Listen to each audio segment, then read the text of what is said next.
po. Ayan na. Okay. Ito na po yung pagbaba ni Pangulong Bongbong Marcos. Ayan na po. Ayan na si Pangulong Bongbong Marcos.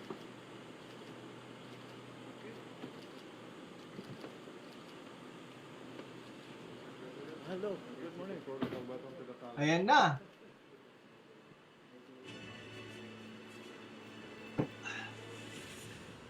Arrival of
Yan na, oh. Pangulong Duterte, Pangulong Marcos. Mabuhay ang Pilipinas! Kaya magsasign daw yata si President Marcos sa guest. Kasi hindi pa po siya presidente as of this time, ha?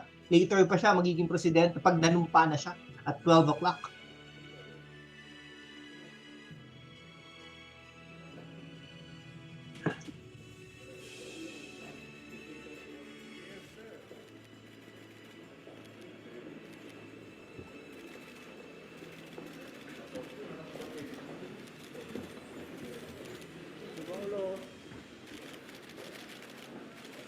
Yan, signing of guest book, no? May Pangulong Marcos, no? Si Pangulong Duterte nasa likod. Okay, no? Mabuhay, mabuhay.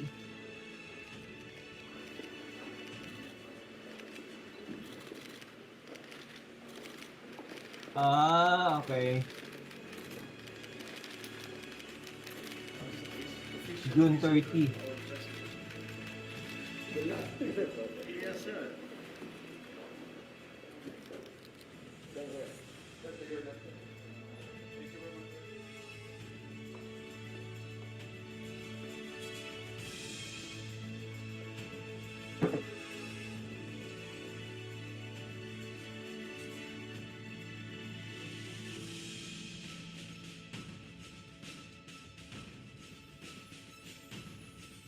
Ayan, upo na sila doon, no?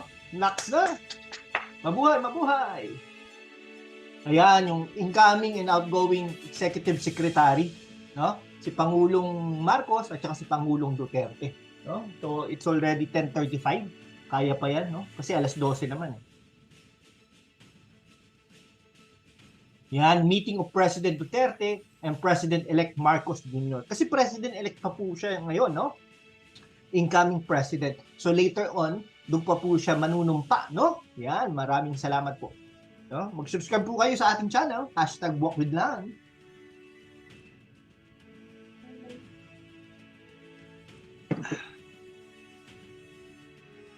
Ayan, si President, Senator Bongo.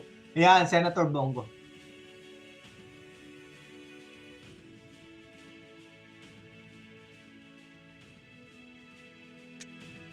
Ayan, ano kaya sinasabi ni Pangulong Duterte kay Pangulong Marcos?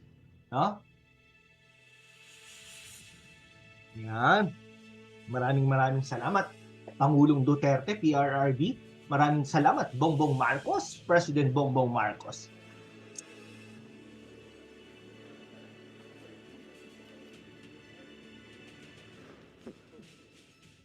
Ito po talagang pinakahihintay natin, no? Itong pagkakataon na ito na mapanood natin, no? Sila na mag-meeting talaga po, no? Ayan.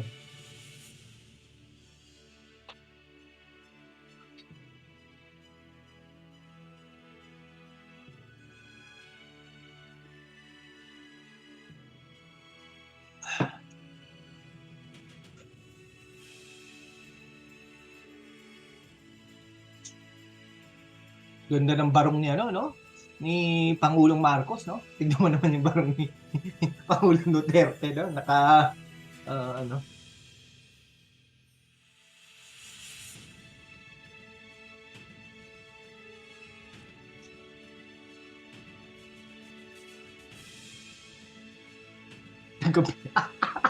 Nag-picture lang si Senator Bongo, eh, no? Pero anyways, ano naman na yan.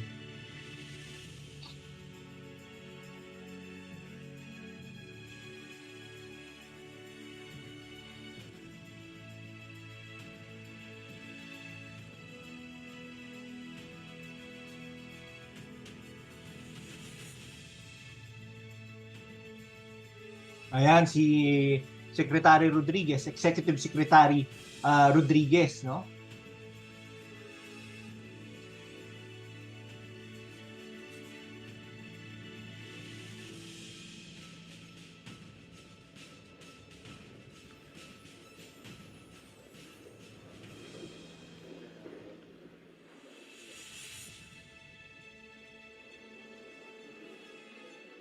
Ayan, ano kayo pinagmimitingan nila?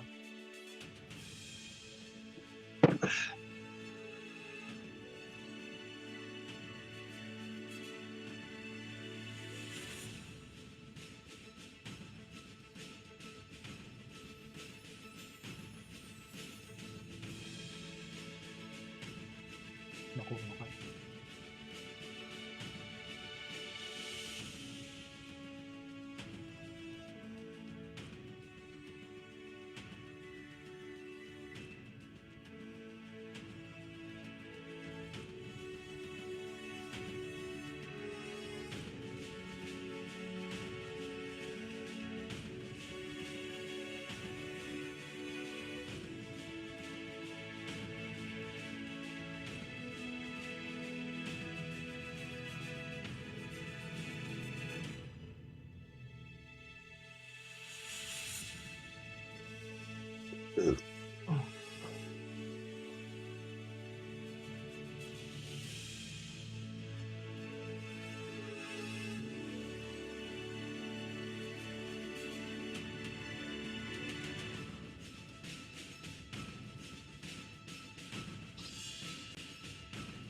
Ayan, nag-meeting na sila.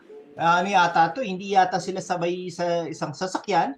Pupunta na sa Davao, eh, no? Bibiyahin na si President Duterte papuntang Davao City, no? Eh, si President Marcos naman ay pupunta naman sa National Museum for his inauguration. Ayan. Okay?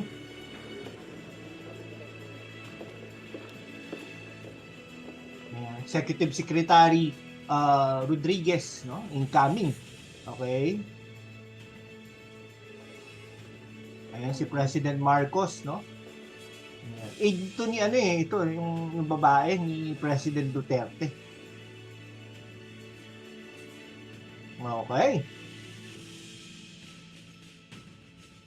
Ano kayo ay ano yata magsasalita. Ay pare silang bababa.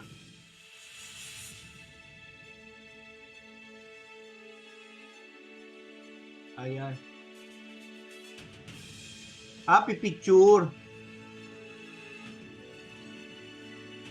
Okay. Ayan, bababa sila. Alright. Pero inaalalayo naman yan ni Pangulong Marcos. Gentleman naman talaga to si Pangulong Marcos eh. Okay? Ayan. Ayan. Pupunta na sa Davao si Pangulong Duterte. Kaya yung mga kasama niya, no, pupunta na sa Davao. Joke lang. Yan, no? Okay? Okay, si Executive Secretary Mike Gansal to no? Ayan, pupunta na. Okay. Anong oras ba? Mag-11 na, bibiyahe pa si Pangulong Marcos, no? Inaalalayan naman sila, no? Kung saan ang pupunta. Yehey! Yehey! Naku po. Yehey! Ayan. Sila. Pagmasdan po natin, no?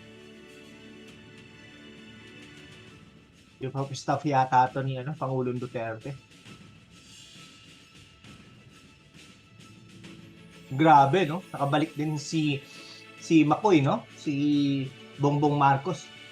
Ayan.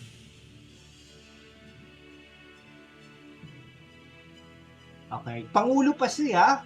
Pangulo pa po si si President Duterte. Kaya nasa gitna pa siya, no? Si incoming President, no? Si Bongbong Marcos. Departure or honors to for President Rodrigo Roa Duterte. Panoorin po natin. Kalpunan, mga pinuno at kawal, tanghal. Ta.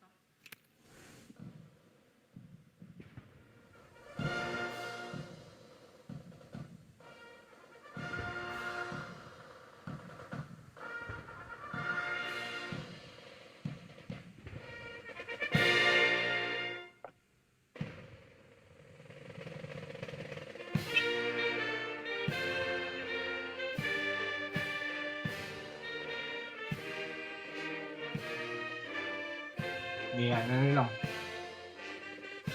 Sana hindi mga-copyright.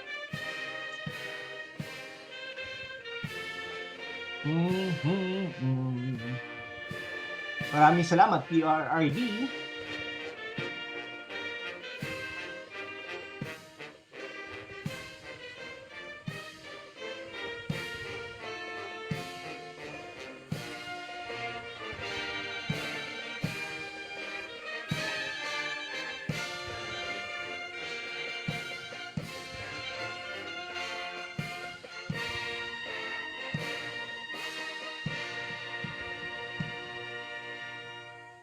Mga pinunot kawal, baba, ta. Handa. Dala. Kalis. Baba. Ta.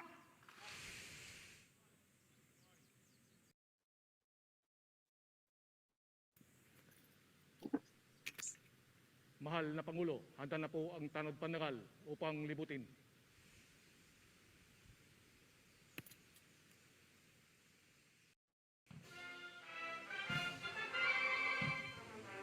Yan, iikot yata no? Oh! Natapilok pa. Hindi, naman. Akala ko natapilok po sino President Duterte, hindi Okay yun blooper yun Nasabi ni ni Pangulong Marcos. Hindi, lang naman. Nangyayari po talaga yun kasi syempre, alam mo hindi pantay yung grounds oh?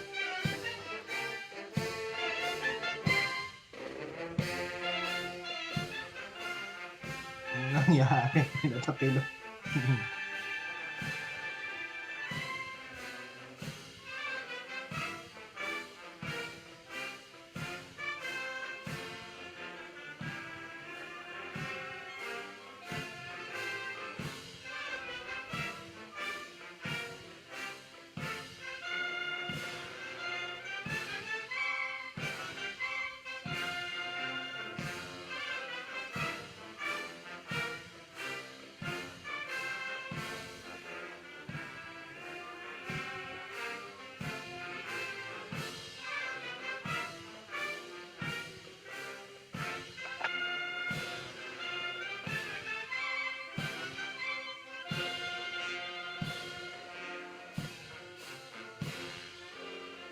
Sabay-sabay na po tayo manonood nito ha. Okay, naka-record po ito para babalik. Hindi po lilipat si Pangulong Marcos doon sa gitna kasi mamaya pa po siya magiging presidente, no? Yan, in 1 hour. Pero kaya naman po yun mag-a-adjust eh. Alas 12 naman po siya. Manunumpa dapat, no? Siguro yung 30 minutes na aalisin yun. Okay? Kalapunan. Tanghal. Ta. 30 minutes sa military parade. 30 minutes daw yun eh. Kasi kung 11 siya 11:30 siya makakarating doon, no? Handa. Ano naman yun, may wang-wang naman yun. Kalis. Baba. Natapilok eh. Ta.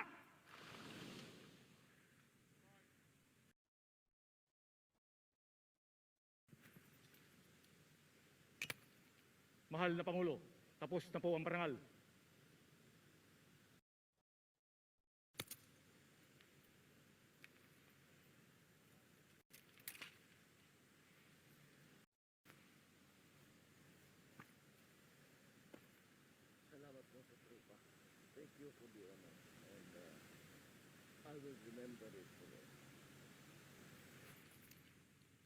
Ano sabi niya?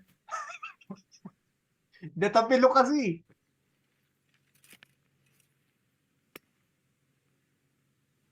Mga kasama, pinapabot ng ating mahal na Pangulo, Pangulong Rodrigo Roa Duterte, Pangulo ng Republika ng Pilipinas, ang kanyang taos-pusong pasasalamat sa parangal na ating iginawad sa kanya sa umagang ito. Baba. Kalis.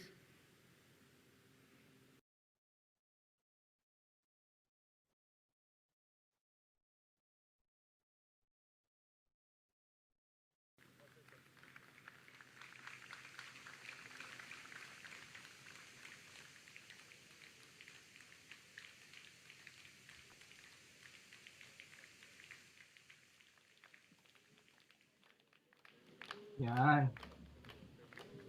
Naiiyak si Pangulong Marcos. Naiiyak siya, no?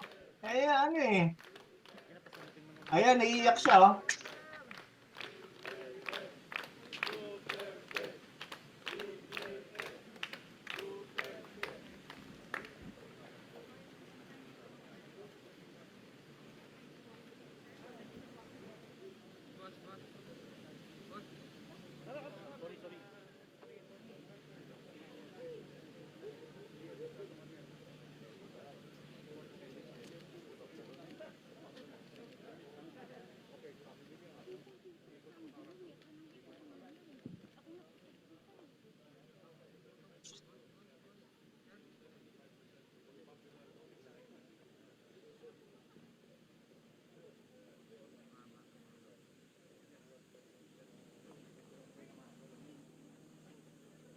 Ang mga sundalo, no? Ayan, si Ched, oh. Si Ched chairperson. Ayan, mga sundalo, pag sumasaludo, no? Ayan. Ayan, si Jacinto to, eh. Hindi ko alam anong position niya.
Yan, sasakay na.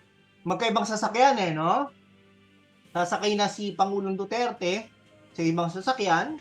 punta na siya ng Davao. Tapos si Pangulong Marcos naman ay pupunta sa National Museum for his inauguration. Ayan.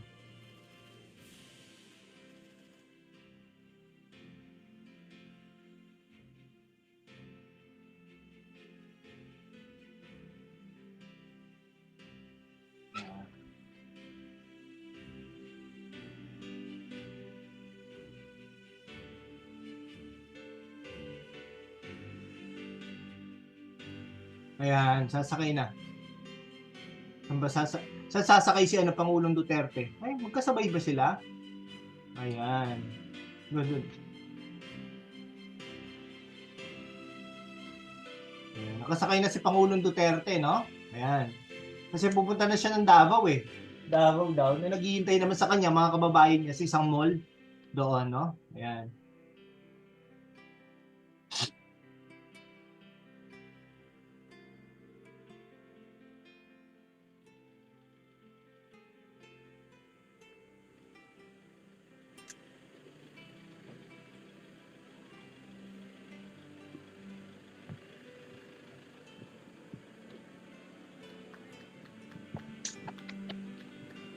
Ayan, alis na po ha. Alis na po si Pangulong Duterte. Ayan, convoy niya po yan, no? Ganun pala. Okay.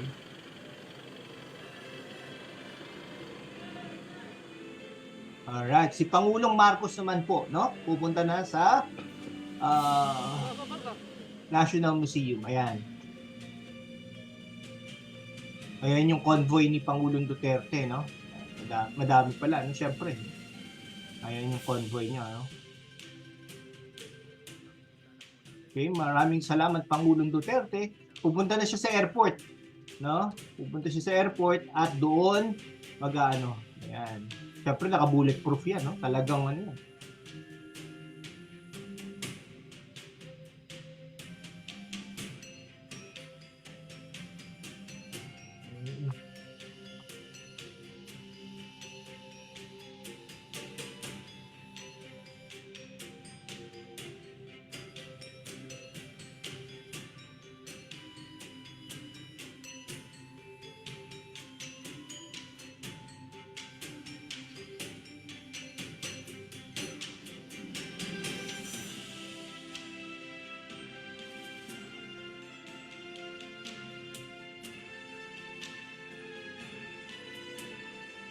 Ngayon naman yata yung kay Pangulong Marcos. Hindi na nakunan eh, no? Paano kaya yun? Yan, radio TV network naman ko.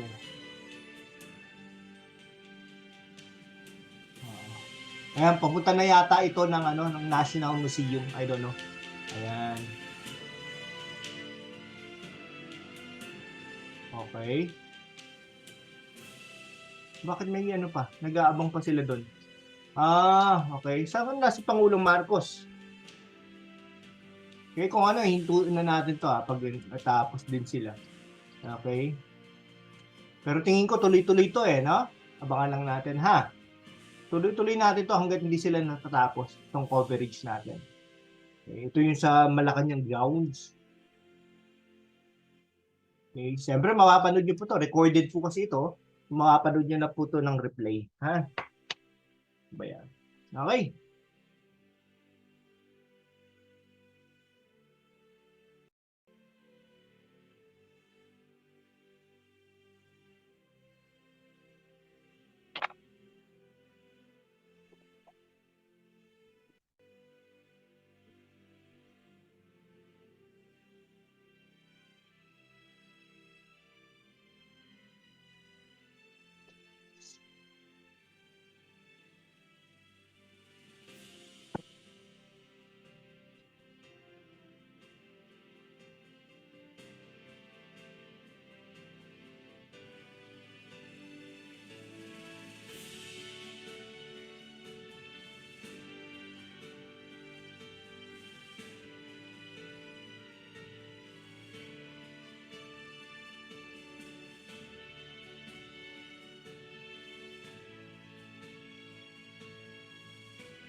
Tama. Ayan, ito na yung papuntang ano, ayan. Wow, ang ganda ah. Papunta po National Museum, no? Ayan, no? Ganda, oh. Drone shot to, no?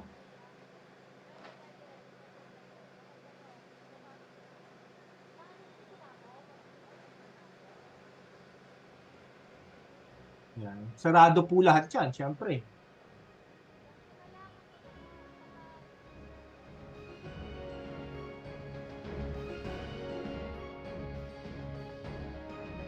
Ganda ng ano, no? Panay buildings na.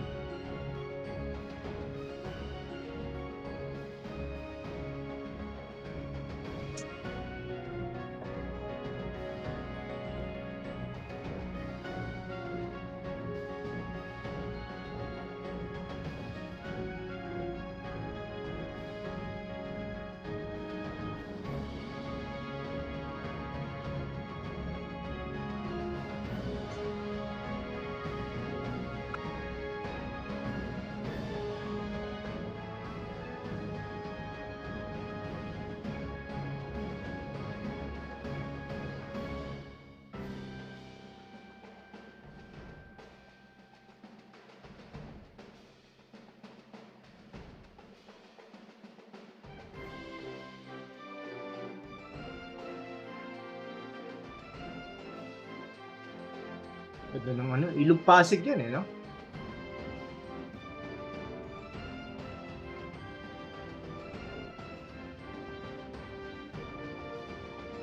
Ayun po, Malacanang ah.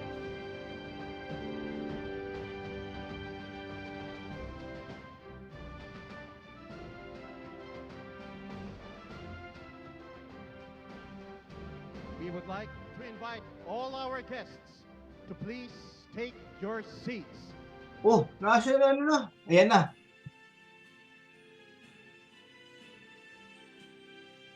Ayan na yung magdadala kay ano, kay Pangulong Marcos, no? Doon sa ano, 11 o'clock, no?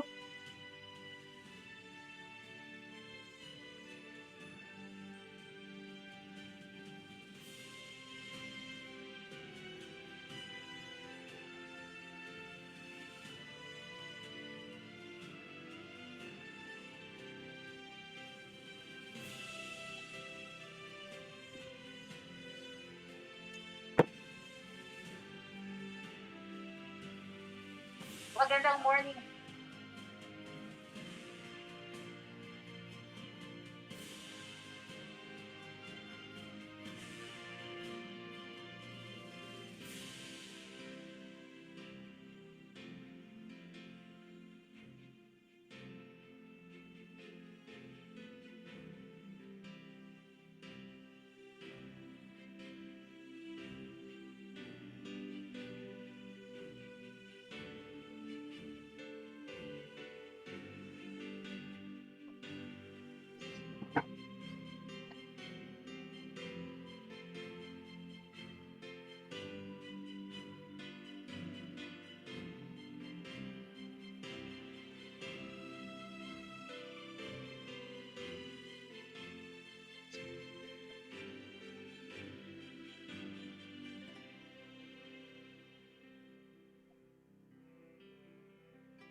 Nakulang pa siya. Ayan na!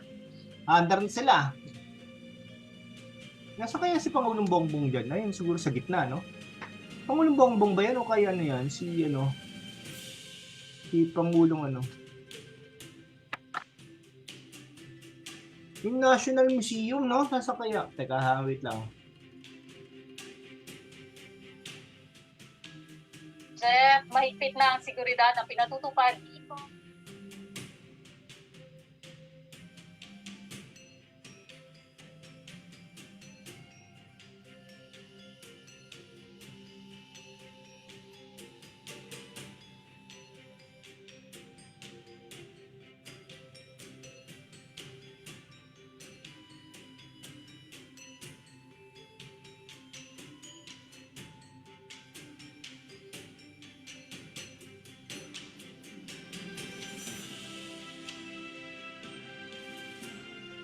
Press select ang yabang.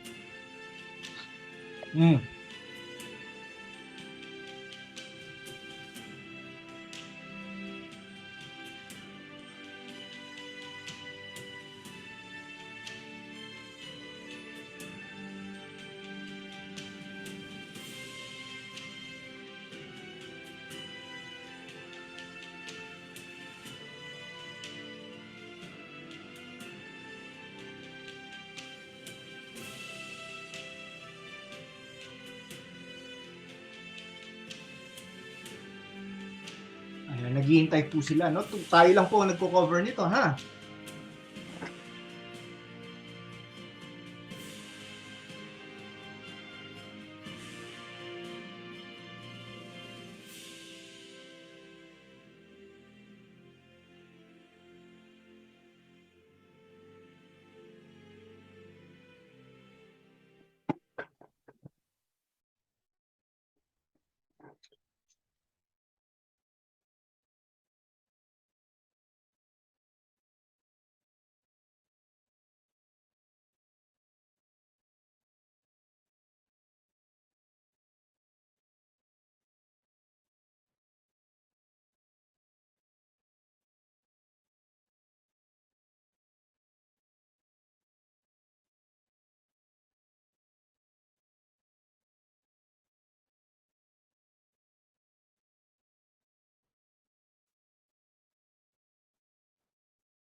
Tagal ah.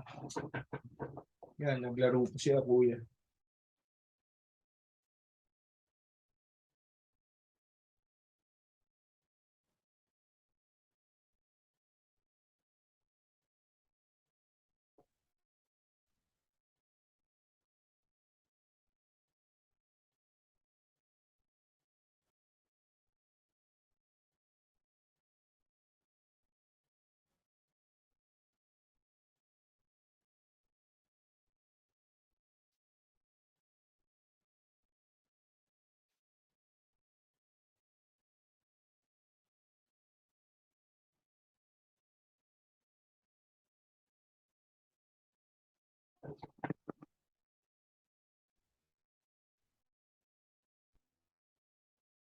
Tagal ah.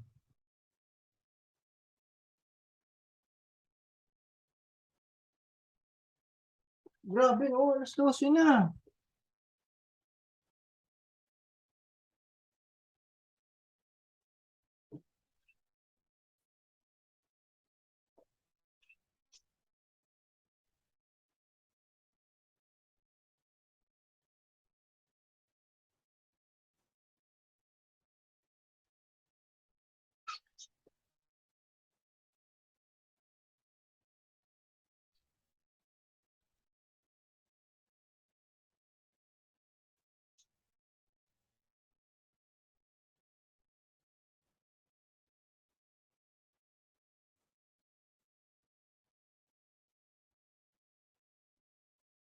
Tagal ah.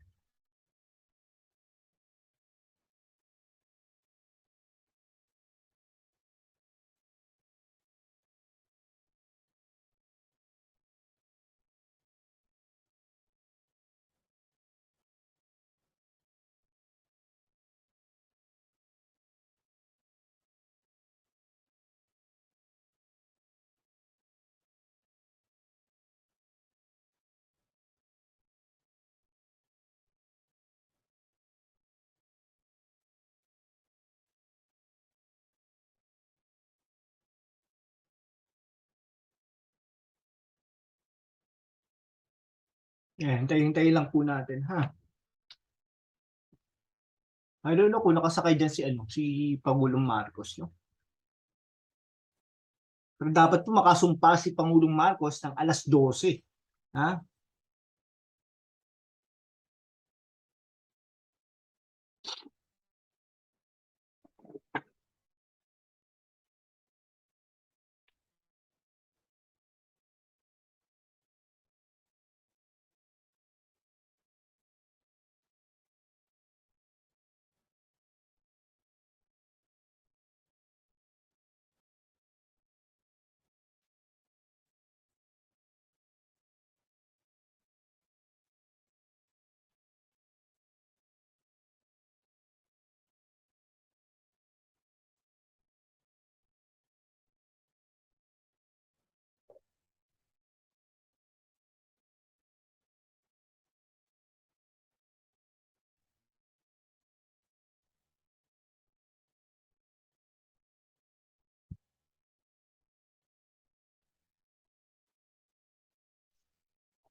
Ayan, yun yung ground.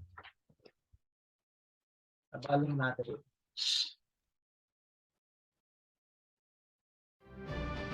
Ayan, ito na. Ito na nandun na tayo sa sa National Museum. Ayan si Vice President, incoming Vice President Sara Duterte, Mig Subiri, no? Mig Subiri.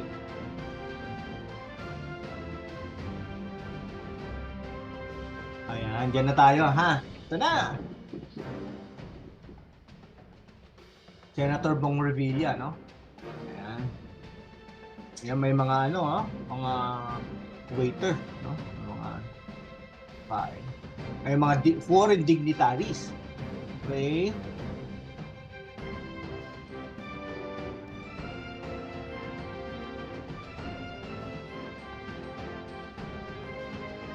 Hindi na tayo pupunta sa ibang mga outlet, no?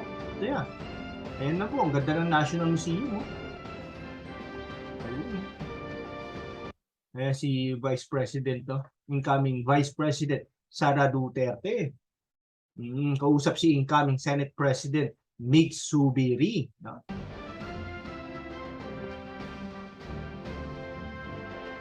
I don't know, pupunta si Senate President Soto, siya ang magbabasa kasi, no? Siya ang magbabasa, no? Ayun yung mga head of state, no? Ayan, si dati Pangulong Joseph Estrada nandiyan, no? Mainit, no?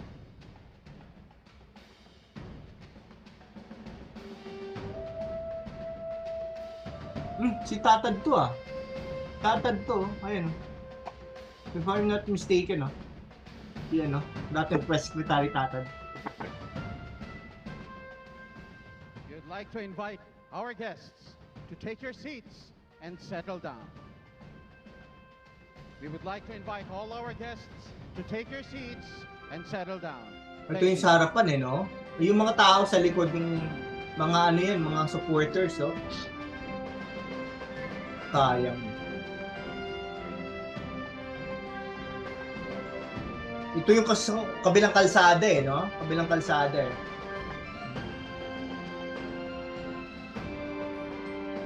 Mga VIP din to, eh, no? Yan.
Hindi na po natin mi-stream, ha, kasi na po, inano na natin to.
Si Mayor Richard Gomez, oh.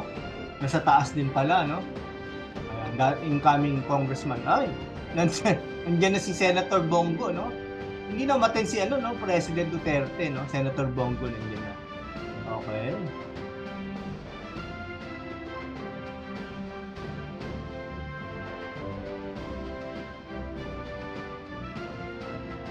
Tingin ko hindi na muna magmi-military parade, no? So after na lang siguro, after ng panunumpa, doon siya magmi-military parade.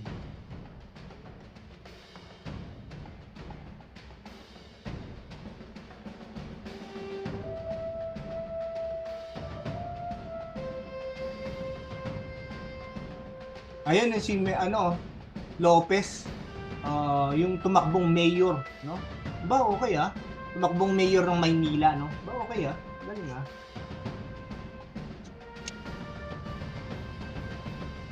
Ayun oh. Ayun siya oh. Yung tumakbong mayor ng Maynila. Ba nakaupo siya doon ah.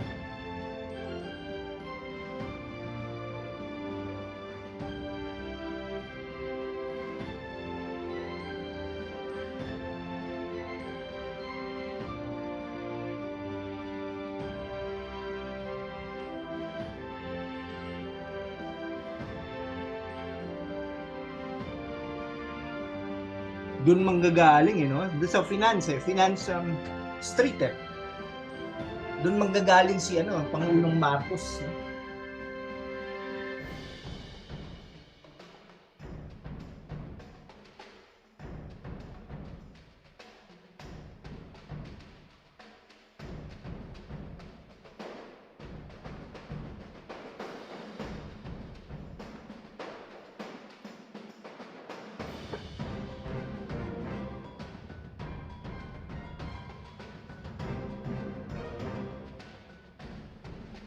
Ayan no, Senator Amy Marcos oh. Wow.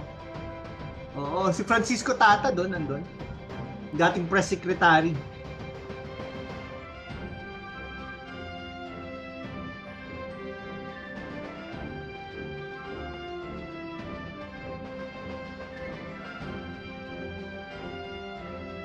Sayang no, si Senator Enrile hindi naka-attend pagdasal po natin.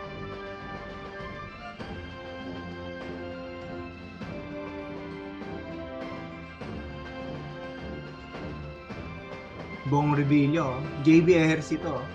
Si Jingoy, si Sherwin Gatchalian and his fiancé, no? Mark Villar. Nandiyan na.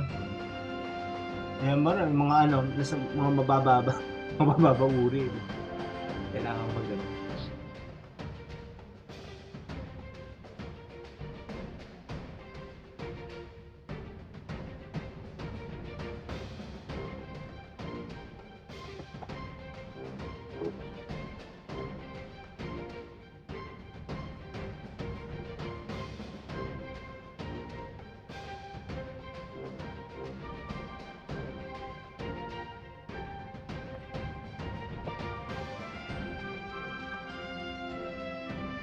Ayan si Madam Imelda Grabe Senator Soto, yan, Senate President Soto. Foreign Executive Secretary Rodriguez, no? Vic Rodriguez.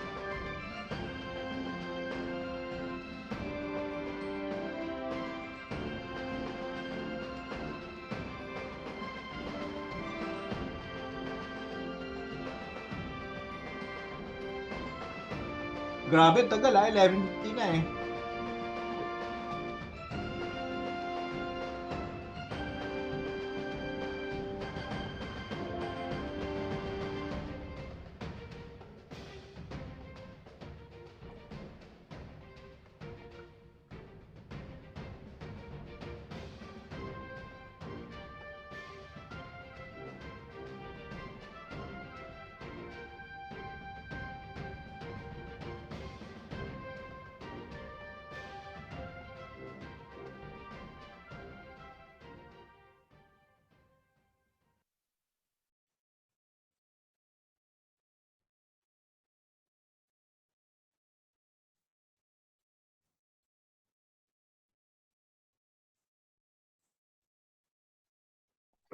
Yan, medyo nananahimik na. Baka mukhang padating na no?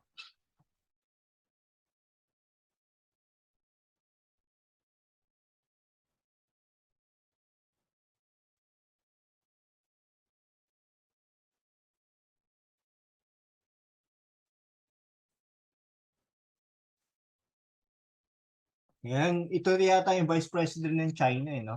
Ito yung sa Vietnam. Vice President din Basta mataas yung pinadala ng China Vietnam. Australia, mataas din pinadala nila yung sa US naman, second gentleman.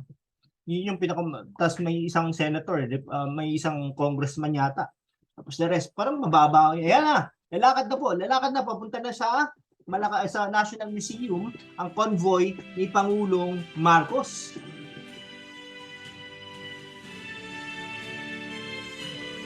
Tapos mamaya, pagkatapos ng inauguration, babalik na siya doon.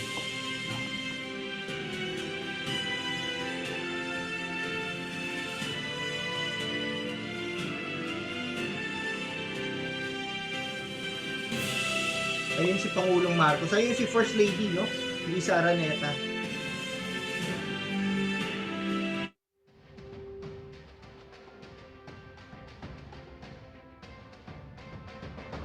Lapit lang po yan eh. Ano na, labas ng ano.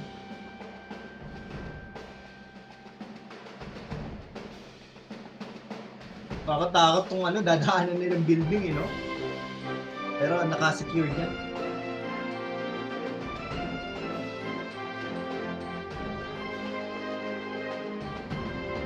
Diyan po kasi lalabas yan eh, no?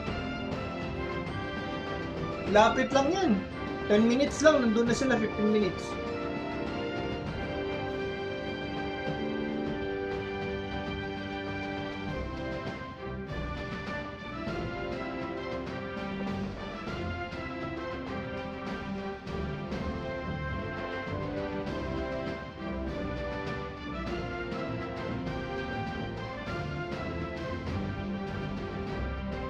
Yan, dyan po lalabas kasi yun eh, no? So, dyan.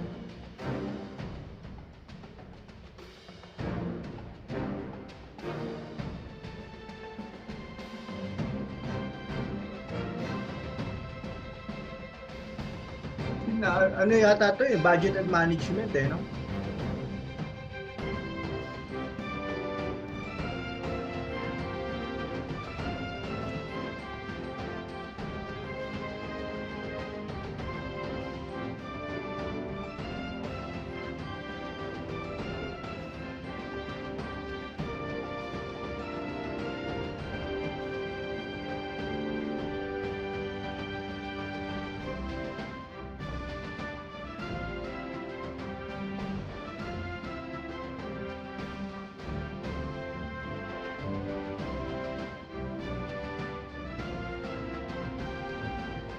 Ayan, papunta na sila, oh.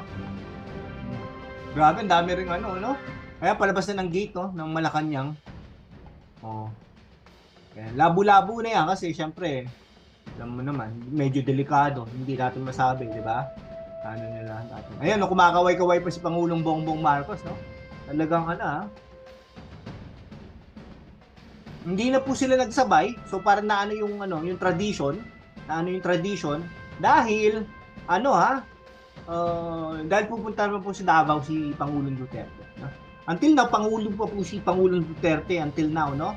Pero later on, in few minutes, ang Pangulo na natin ng Republika ng Pilipinas ay si Bongbong Marcos. Yan, incoming President. Yan, sumasaludo ha. Okay, maraming salamat sa inyo. Yan. Talagang may nakaharang, no? Nakaharang talaga yung mga Siyempre, no? Hindi natin masasabi, no? Yan. Pinataano na nila. Sa SM na yata ito, no? Yan, kakaliwa na dyan. Ano na to? Dire-diretso na yan, mga kaibigan ko. No? Ayan, no? Dyan, no? Ayun, no? Sabi ko sa inyo, eh. Doon lalabas, eh, no? Budget and management nga ito, no? Ayan, budget and management yan. Ang Malacanang, dito pa banda yan, eh, no? Pero Malacanang complex yan. Pero ito, budget and management. Ayan. Dire-diretso na yan, no? Dire-diretso na yan. Okay? Sarado na yan. Okay? Nakalak na yan, nakalak. Tapos magiging pangulo na natin, talagang hinintay po natin ito, no? Buwan din po ang ginawa natin para maging pangulo natin si Bongbong Marcos. Okay, mabuhay po kayo. Okay, ayan po yung sinasakyan ni Pangulong Marcos, no? Ayan. Okay, simple lang, no? Toyota lang yata yun, Mercedes ba? Hindi po natin alam, no? Ayan. Ay, Mercedes. Pero para simple lang, eh, no? Ayan, no? Oh, talagang hinarangan, eh, no? Yan, hinarangan talaga. Oh. Kasi may mga tao, syempre, may mga tao po talagang, higiging, mga sasalubong sa kanya dyan. No? Yan, yung, syempre, yung tumatabi sa kanya, di ba? Oh. Ayan oh, si si First Lady Lisa Araneta, no?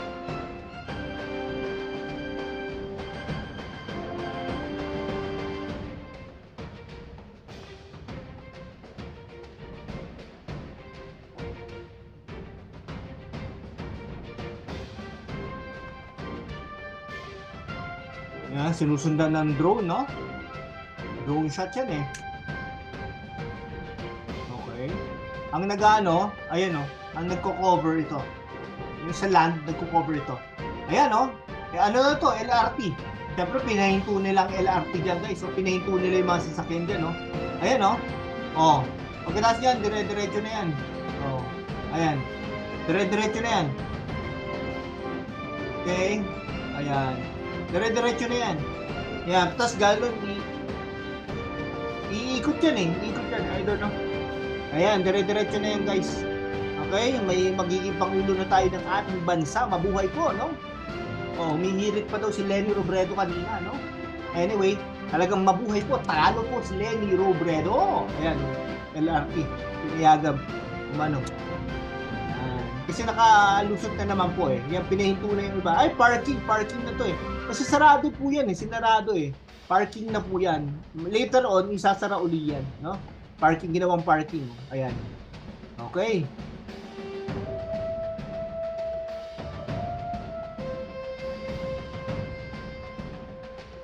Ito, National Museum din po ito. Ito, pero hindi po yan Fine Arts. Okay, actually meron pa National Museum banda ron eh. Marami po National Museum, no? Ayan. O, parking na po yan, no? Parking.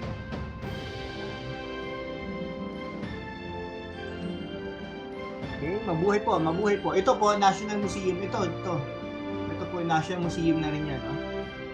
Dito yata. Okay. Ayan, no? Ano po yan, no? Gaganon. Nilikot lang po yan. Yan na. Ayan na po. Ayan na po, ito na po ang National Museum, no? Mabuhay po, mabuhay po, mabuhay. Ayan, yan na siya. Tapos bababa po siya doon sa harapan ng National Museum. Ayan na po, yes, mabuhay po kayo, Pangulong Bongbong Marcos. Ayan. Ayan po. Ayan, kumakaway.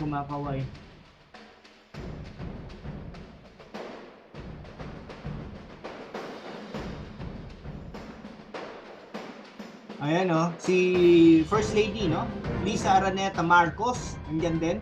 I don't know kung kasama niya yung anak niya. Ayan no, si Pangulong Bongbong Marcos, yan, kumakaway sila. Ayan, hihinto sila dyan. Alright. Ayan, hihinto sila dyan. Okay, woo! Panalo na tayo mga kababayan ko. Ayan, si First Lady, Lisa Araneta Marcos. Ayan. Medyo madilim, no? Yan. Okay? Announcing the arrival of President-elect Ferdinand Romualdez Marcos Jr. Yahoo! Okay, mabuhay. Mabuhay ang bansang Pilipinas, no? Hindi natin pinabayaan na mapunta sa mga dilawan at sa tinklawan. Okay, ang ating bansang mahal, no? Yan. Kung alam ko nga lang na pwede pala pumunta, eh, oh. Pwede palang pumunta yun. Pero anyway, ayan o.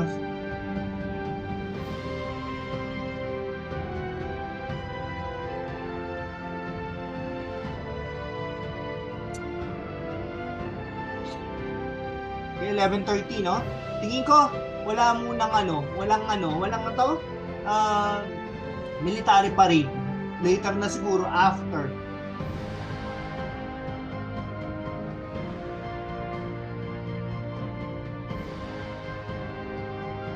Ayan, no? Yes! Mabuhay!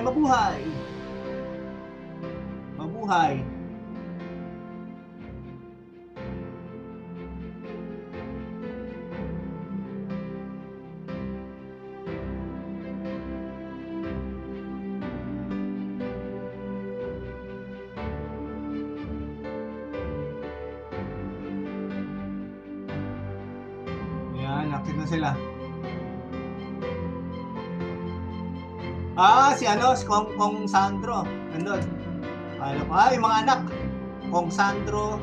Saka yung mga anak, si Vinny. Tatlong boys.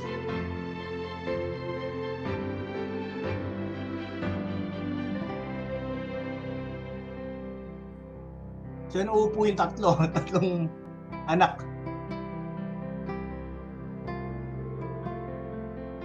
Please rise for the entrance of colors.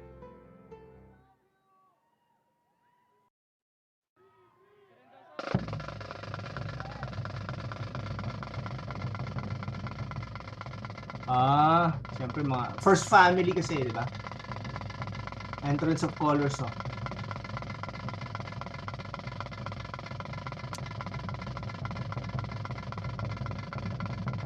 Saan si Irene?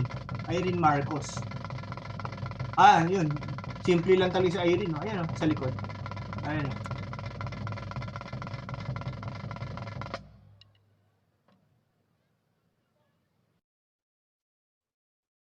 Let us all rise for the Philippine National Anthem. Ano na po natin, i-mute na lang natin pag ano. Kasi din-document po natin ito. Ng silanganan, alab ng puso, sa dibdib mo'y buhay. Lupang hinirang, duyan ka ng magiting, sa manlulupig, di ka pasisiil. Uy, ano nawa? Ano nangyari? Reload natin. Nako.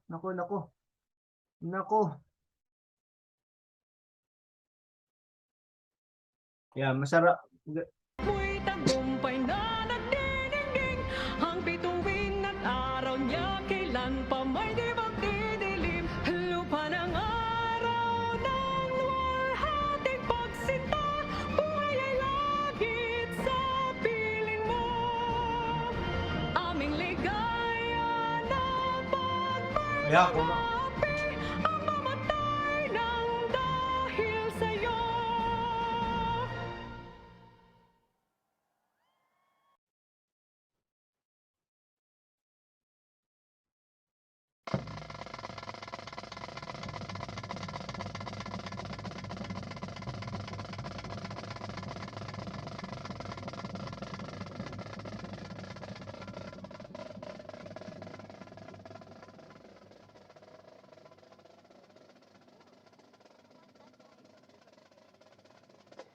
Please remain standing for the ecumenical prayer.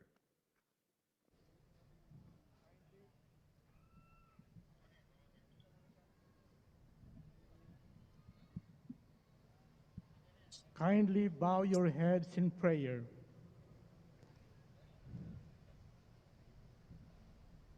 Sa ngalan ng Ama at ng Anak at ng Espiritu Santo. Amen. O Diyos naming maawain at mapagmahal, kami ay nagpapasalamat sa araw na ito na inyong nilikha, puspos ng biyaya para sa mundo at mga Pilipino, kung saan aming tinatanggap ang aming bagong Pangulo. Nawa ang araw na ito ay maghatid ng pagkakataon upang maging ganap ang aming hinahangad na pagkakaisa, kaunlaran at kapayapaan. Maging hudyat nawa ito ng tunay na pagbabago, paglilingkod at pag-asa. Sa ngalan ni Kristo na aming Panginoon, kasama ng Espiritu Santo. Amen. Bismillahirrahmanirrahim.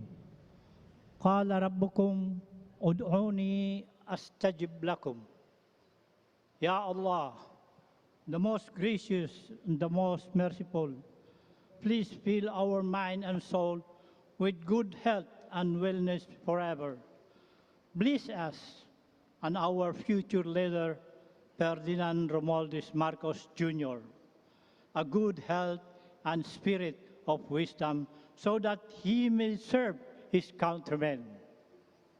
We pray that our nation be crowned with compassion and nurtured by your love. ربنا آتنا في الدنيا حسنة وفي الآخرة حسنة وقنا عذاب النار وادخلنا في جنة مع الأبرار Ya Aziz, Ya Ghaffar, Ya Rabbal Alamin. Panginoon po naming Diyos, banal ka po at makapangyarihan sa lahat. Pakitanggap po ang aming taos-sa-pusong pasasalamat sapagkat taglay pa naming lahat ngayon ang aming buhay at ang aming lakas. Sasaksihan po namin ang panunumpa ng bagong Pangulo ng aming Republika. Nagmamakaawa kaming lahat na tulungan mo po ang aming Pangulo, Yan, maging iglesia. lahat ng mga nangunguna sa aming pamahalaan, maipatupad ng pantay-pantay lahat ng mga batas, tungo po sa pag-unlad ng aming lipunan. Hinihiling po namin maghari sa amin ang iyong katwiran. Sa ngalan po, Ama, ng aming Panginoong Hesukristo. Amen.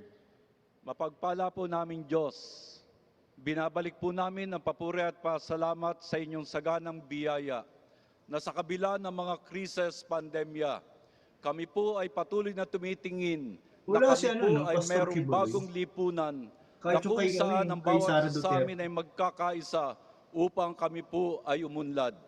Panginoon, inyo pong puspusin ng biyaya ang aming bagong Pangulo. 10 po ng kanyang buong sambahayan at pamilya. Ayan, ang Gayon din future po ang president lahat ito ng si mga Sandro. gabinete, ang kanyang administrasyon. At salamat po na kami ay walang dapat ipangamba sapagkat kayo po'y nangako na kayo po ang Yung sa mga amin. foreign Ito dignitaries. po ang aming pakiusap sa pangalan po ng aming Panginoong Yesus. Amen. Salamat po, Ama, sa pag-ibig na pinupuno niyo sa puso ng bawat Pilipino. Pag-ibig na maaaring sandalan, gawing pundasyon at balangkas ng aming pagkakaisa. Patuloy niyo po kaming pag-umapawi ng pag-ibig sa bayan, sa inyo, at sa Oras aming na, kapwa. 11:40. Sa pangalan ng Panginoong Jesus. Aming Amang manlilikha. Ay, hindi, ano. At nagkalayo po kami ngayon na nagtatalaga sa inyong hinihirap na maging Pangulo at lingkod ng bayan, si Ginoong Ferdinand Bongbong Romualdez Marcos Jr. Sa kanyang pamumuno at pamamahala, iwanagan niyo po siya ng inyong manigning na ilaw, kasihan at puspusin ng inyong banal na diwa, Ganda ng ano, paro. ng inyong mapagpalang kamay, pangunahan ang tanghayi ng inyong makatwirang tinig, at patuloy na pagkalooban ng nag-uumahaw na pag-ibig at pagmamalasakit sa sambayanang Pilipinas. Bigyan niyo po siya ng mga makakatuwang sa pamamahala na may pusilak na kalooban, mga manunungkulang maalam, mabunga at marugdog ang pagmamahal sa bayan. Kami pong lahat na mamamayan ay patuloy ninyong gabayan na maging matapat sa aming mga tungkulin sa Ayan o, si Vice President. Pilipinas. Sa maiksing sandali po ng tahimik na pakikipagtiig sa ating Ama sa Langit, ipabatid natin ang ating mga niloloob at pasalamat.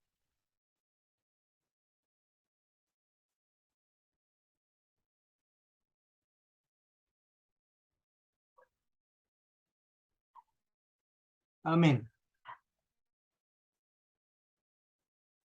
Please be seated.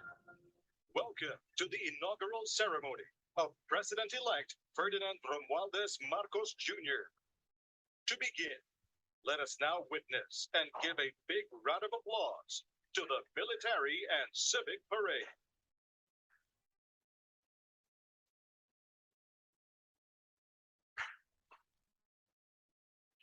Sa makasaysayang araw na ito, ating binibigyang pugay ang bagong Pangulo ng Republika ng Pilipinas, Pangulong Ferdinand Romualdez Marcos Jr. Kung kaya't narito po ang isang parada bilang pagpaparangal. Uy, baka hindi na siya umabot ng alas 12, ha? Ng bansa, naglilingkod sa iba't ibang larangan, sinasanggalang ang bansa sa anumang pagbabanta. Sila na nagtataglay ng katapangan at kagitingan. Dapat alas 12 siya Para magsumpa. sa kapayapaan at kalayaan na ating tinatamasa.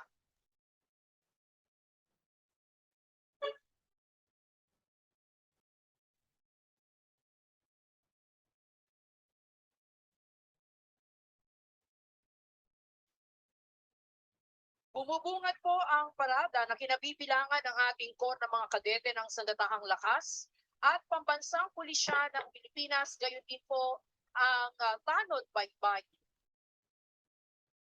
Kung 30 minutes yun, no? Dapat alas 12, sakto.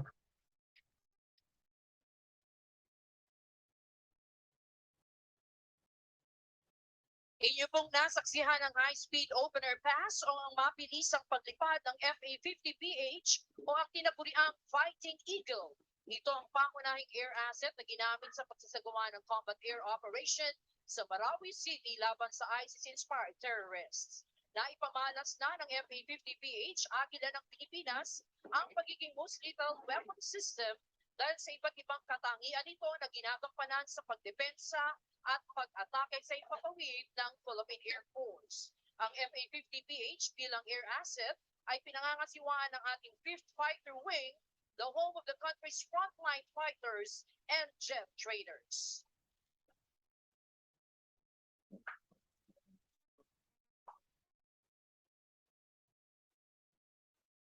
"30 minutes daw to eh." Nangunguna po sa ating parada ang pinagsamang banda ng Sandatahang Lakas ng Pilipinas.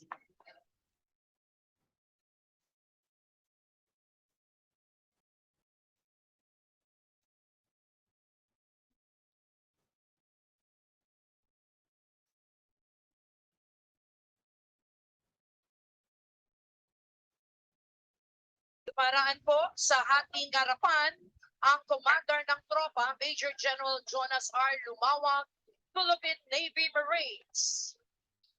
Ang unang brigada sa kasuotang gala ay nasa pamumuno ni Brigadier General Alvin T. Flores, Army.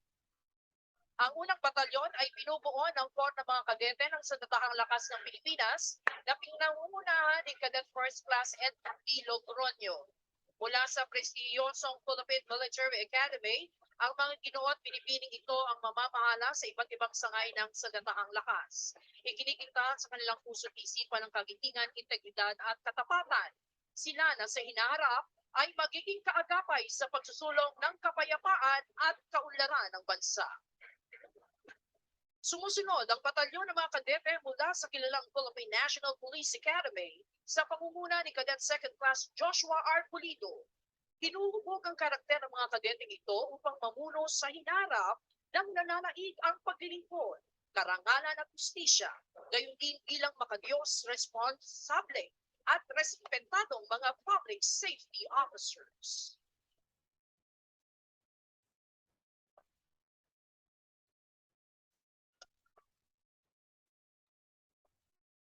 Mangyaring tumayo po ang lahat para sa pagdating ng watawat ng Pilipinas.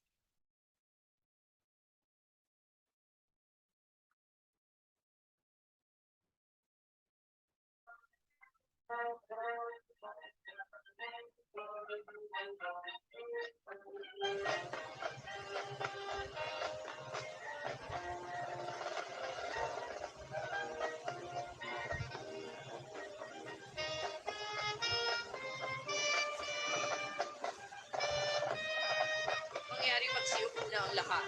Ating natutunghayan ng mga sabisag mula sa Sandatahang Lakas, Pambansang Pulisya at sa Tanod Baybayin ng Pilipinas. Ang pangalawang brigada sa kanilang kasuotang battle dress attire ay pinamumunuan ni Brigadier General Joanis Leonardi P. Imaano ng Air Force. Sumusunod ang batalyon ng Special Operations Forces ng Sandatahang Lakas sa pangunguna ni Commander Ray R.G. Habonete ng Navy. Binubuo ang batalyon ng Scout Ranger Special Forces ng Philippine Army, Naval and Special Operations Group ng Philippine Navy at 7th and Special Operations Wing ng Philippine Air Force. Sila mga piling individual na ang kasanayan ay sa iba't ibang larangan at nakakaangat lalo na sa mga espesyal na operasyon. Narito naman ang batalyon na binubuo ng kapulisan at Tanod Baybayin na pinamumunuan ni Police Lieutenant Colonel Joseph C. Bayan. Ang ating kapulisan na tagapagpatupad ng batas sa papanatili ng kapayapaan at kaayusan at nagsisiguro sa kaligtasan ng ating mamamayan. Ang Tanod Baybayin ay nakatuon sa Maritime Search and Rescue, Maritime Law Enforcement, Maritime Safety, Marine Environmental Protection, at Maritime Security. Natutunghayan natin ang mga sasakyan at gamit pandigma ng Sandatahang Lakas ng Pilipinas, Pambansang Pulisya ng Pilipinas at Tanod Baybayin ng Pilipinas, gayon din ang mga tauhang kabilang sa mga espesyal na unit, kasama na rin po ang pansuportang unit. Nangunguna ang mga espesyal na unit ng Sandatahang Lakas ng Pilipinas. Nariyan po ang Explosive Ordnance and Disposal Units, kabilang na rin po ang Chemical, Biological, and Radiological Nuclear Teams. Sumusunod naman po ang Kia Light Tactical Vehicle at Troop Carrying Vehicle. Narito rin po ang 11 Metrong Rigid Hull Inflatable Boat ng Naval Special Operations Group ng Philippine Navy. Ginagamit ito sa mga espesyal na operasyon bilang suporta sa maliitang SEAL operation. Ang tinaguriang combat arm of precision ng Armor Assets. Nangunguna ang Commando P-150 na pangunahing nakadesenyo para sa panloob na operasyong panseguridad ng bansa. Kasabay ang Seabar Armored Fighting Vehicle ng Philippine Army na gumagana para sa panloob na seguridad. Nariyan din po ang P-300 Armored Personal Carrier ng Philippine Marine Corps. Isang uri ng sasakyan na magagamit sa lupa o tulikpan. Natutunghayan naman po natin ang artillery assets na binubuo ng mga kanyon ng Sandatahang Lakas ng Pilipinas. Nangunguna ang 20mm F-39 anti-aircraft cannons at iniakma ito bilang ground-based weapons mula sa dating F-5 Freedom Fighters aircraft. Sumusunod ang Atmos 155mm howitzer system na binuo bilang shoot-and-scoop weapon na agarang magre-responde sa mahirap na kalupaan at kritikal na lugar. Kontrolado ito ng electronic suit na may inertial navigation system based on laying method at automatic loader.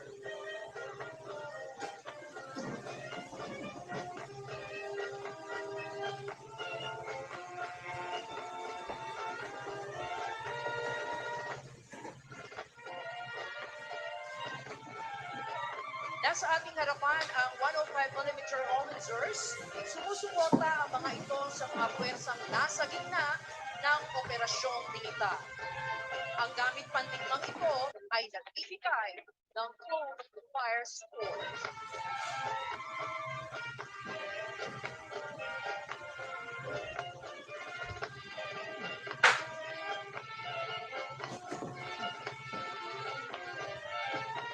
Inyo naman po nakikita ang 8-ton Euro trucks at 1 1/4-ton SATCO. Ang mga sasakyan ito ay ginagamit bilang bahagi ng combat support units.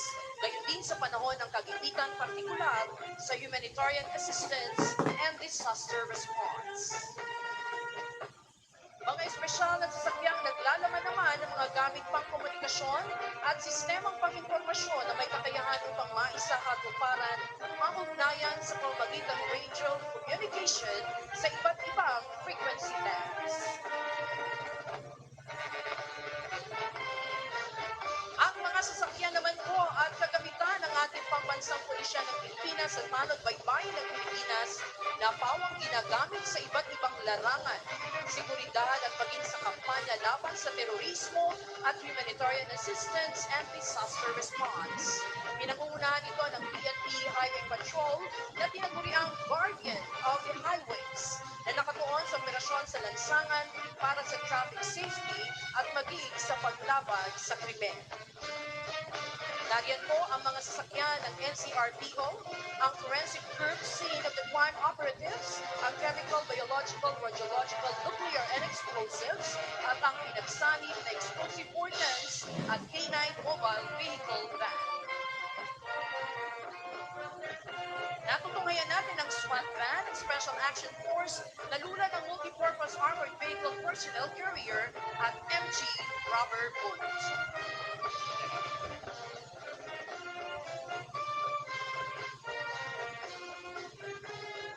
Mula naman sa Tanod Baybayin, nariyan ang bomb squad, ambulance at mga patrol cars.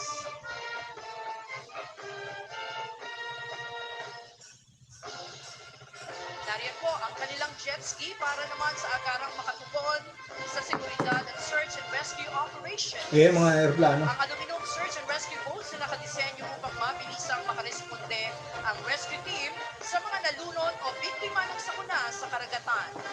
Samantalang ang Regional Home Boat ay ginagamit sa iba't ibang misyong isinasagawa ng Coast Guard Anti-Terrorist Unit. Ngayon po, ibalik ang inyong atensyon sa kalangitan at natutunghayan ang pagdaan ng mga sasakyang panghimpapawid ng Santahang Lakas ng Pilipinas. Inyo pong nakikita ang 4 na A-29 Super Tucano, sumusunod ang 10 SF-260 Marchetti, nakadisenyo para sa basic at intermediate training at nagsisilbing dependable attack aircraft para sa close air support. Nariyan din ang 4 na Cessna aircraft at ang panguli sa hanay ng mga sasakyang panghimpapawid, ang siyam na T-41 trainer aircraft. Ang tinatawag na trainer aircraft ay ginagamit sa basic pilot training ng Air and Education Command ng Philippine Air Force. Mga kababayan, atin pong natunghayan ang ating sandatahang lakas. Ayan, tinigil na ang nila. pambansang pulisya at ang tanod baybayin ng Pilipinas na maaasahan mapaano Kasi 5 minutes na lang, oh. saan man at kailanman. Sila ang ating mga kaagapay upang mapanatili ang kaayusan, katiwasayan at kapayapaan sa buong kapuluan para sa masaganang kinabukasan ng ating bayang Pilipinas.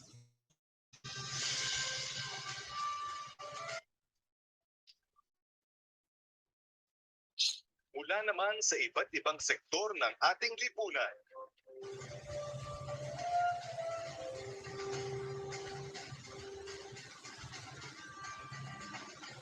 Ang ating mga bayaning katuwang sa lalong pagpapaganda at pagpapaunlad ng ating bansa.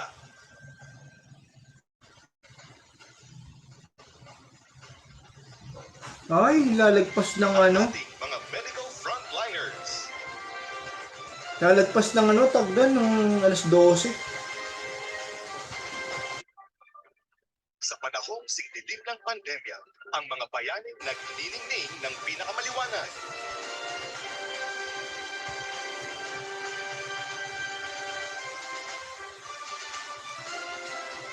Sila ang ating mga medical at healthcare frontliners.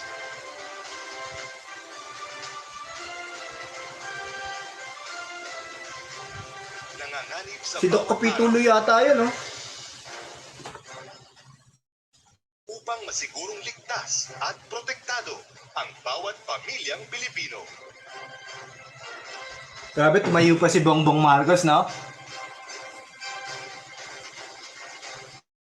Ang ating mga overseas Filipino workers.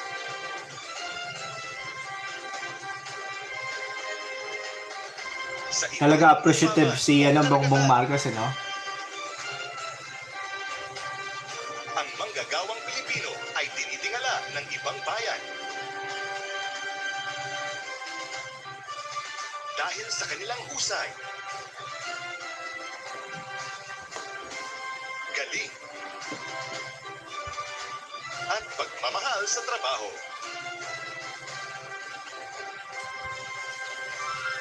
Karangal-rangal ang kanilang mga sakripisyo.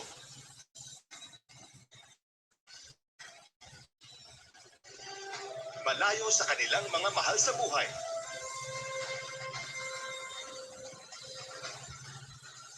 Kapalit ng kanilang di matatawarang kontribusyon sa ating ekonomiya.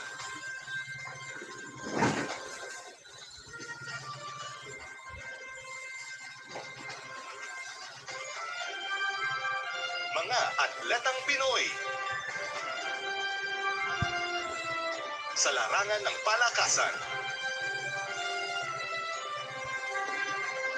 walang tatalo sa puso ng atletang Pinoy. Dugot pawis at sakripisyo mula pagkabata upang makamtan ang medalyang hinahangad.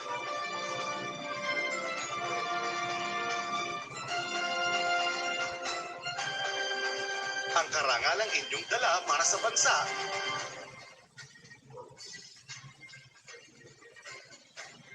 sa bawat labang buhay ang inyong itinataya ay kabayanihang ating kinikilala.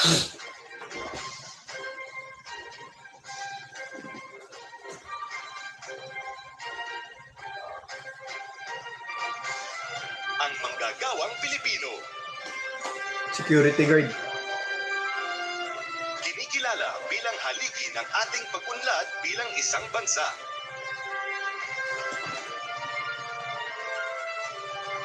Ang kanilang pagpupunyagi at pagsisikap 12 na. na maitaguyod ang pamilyang Pilipino sa kabila ng anumang balakid ay ating bigyang dangal. Anumang industriya o antas ng panunungkulan, ang bawat manggagawang Pilipino Ay, gringo na asa nandun, oh. ng pagbabago.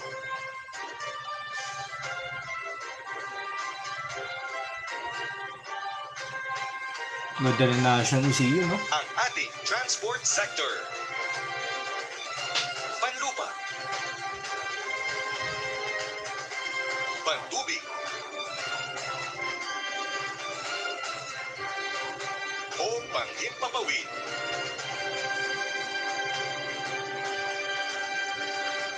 Ang ating ligtas na paglalakbay ay hatid ng ating transport sector. Mula sa mga tsuper, piloto, at flight attendants, o mga seafarers, at kapitan ng barko. Ang kanilang husay at galing ay katuwang natin sa paglalakbay tungo sa maunlad na bukas.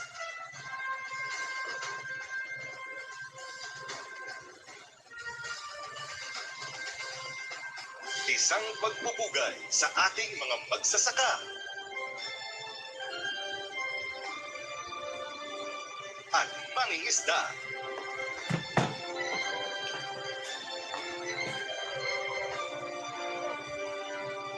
Kinikilala natin ang huwarang kontribusyon ng ating mga bayani sa pagpapaunlad ng sektor ng agrikultura.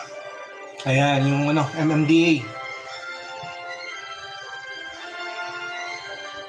Ang ating likas na yamang lupa at karagatan. Lalagpas ng alas 12, no? Kasama ang mga makabagong teknolohiya.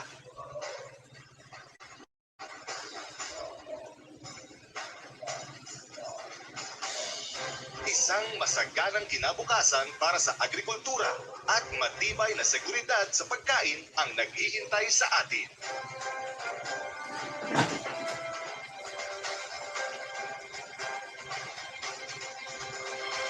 Ang ating Street Management Services Sector. Malinis, ligtas, at maayos na mga kalye at lansangan.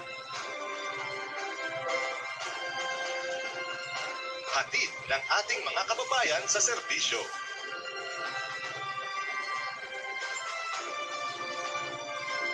Sinisigurong malinis ang ating kapaligiran.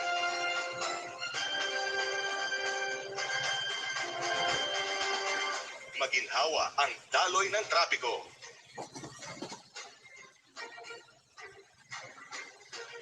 At ligtas ang ating publiko sa daan. Saludo po sa inyo.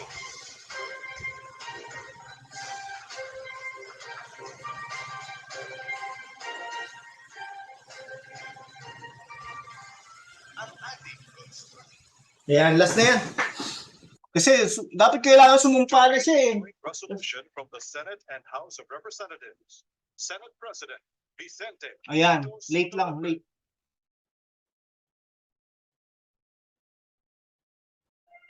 Ayan, late siya, late.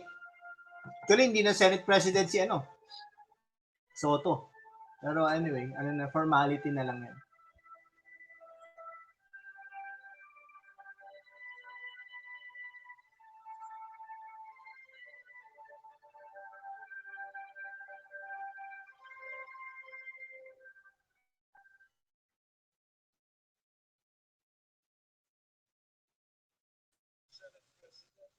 chair of the joint public session of Congress that canvassed the votes for presidential and vice presidential candidates in the national elections held on the 9th of May, 2022. It is my distinct honor and privilege to join you in this historic occasion and read the dispositive portion of the resolution of both houses, which proclaim the duly elected President and Vice President of the Republic of the Philippines. The dispositive portion of the said resolution reads as follows. Resolved further to declare that candidate Ferdinand Bongbong Marcos Romualdez Marcos Jr. and candidate Sara Zimmerman Duterte received the highest number of votes cast for President and Vice President respectively in the national elections held on the 9th of May 2022, and by virtue thereof to proclaim Ferdinand Bongbong Romualdez Marcos Jr. as the duly elected President of the Republic of the Philippines and Sara Zimmerman Duterte as the duly elected Vice President of the Republic of the Philippines.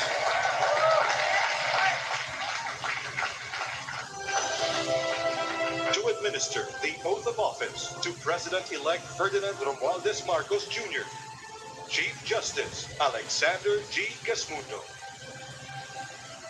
May we request on stage Attorney Liza Araneta Marcos, Ferdinand Alexander Sandro Marcos, Joseph Simon Marcos, and William Vincent Marcos to witness the oath taking.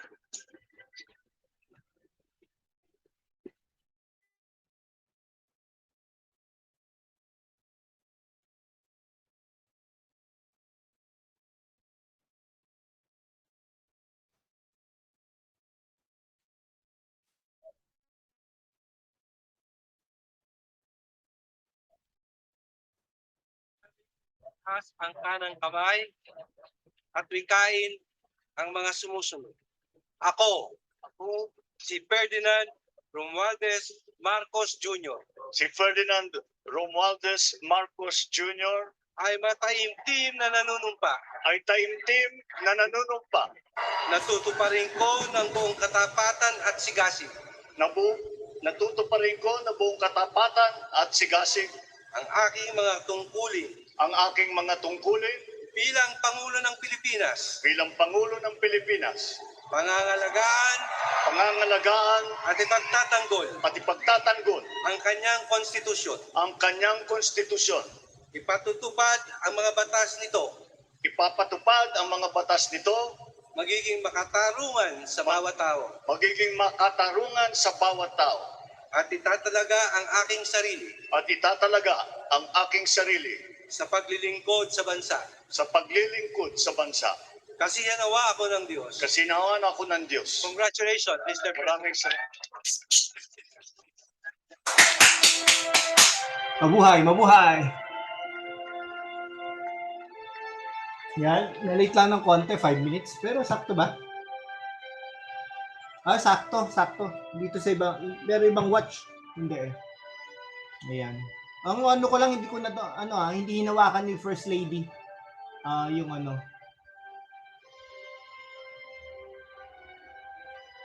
Ayan, signing na.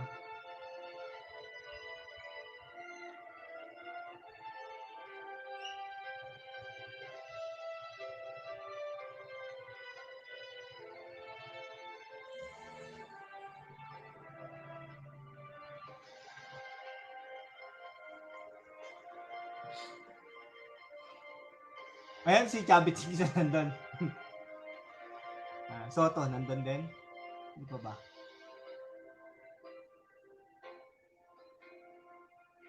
Yan. Tapos pagkatapos niyan, yung inaugural address na, yung pagsasalita niya.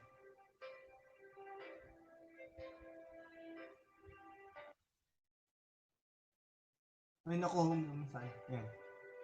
Konti ng tao, no? Hindi, okay naman yung tao eh. May ano kasi.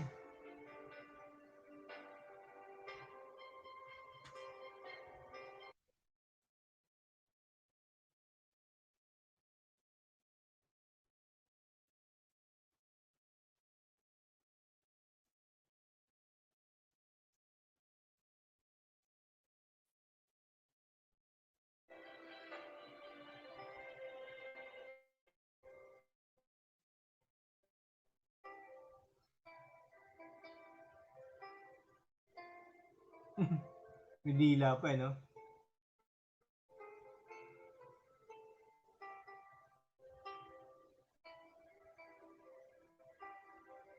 Medyo naiyak sila, eh, no? Siyempre.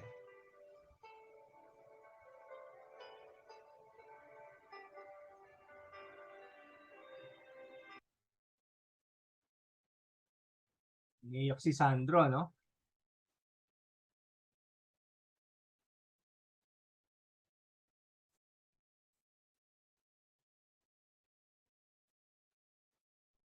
Excellencies, ladies and gentlemen, the President of the Republic of the Philippines, President Ferdinand Romualdez Marcos Jr.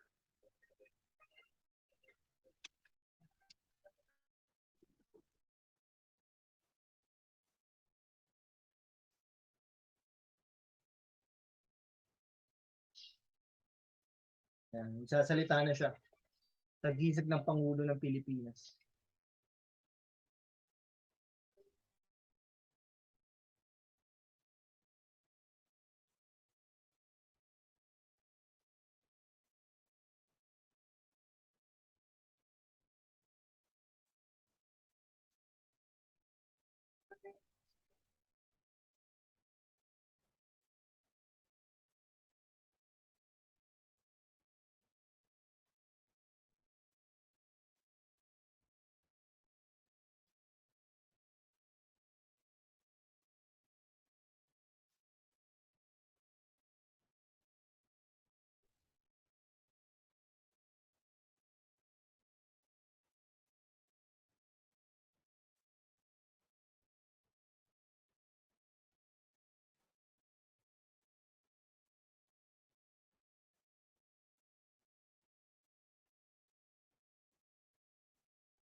Ayan na, mag-speech na siya.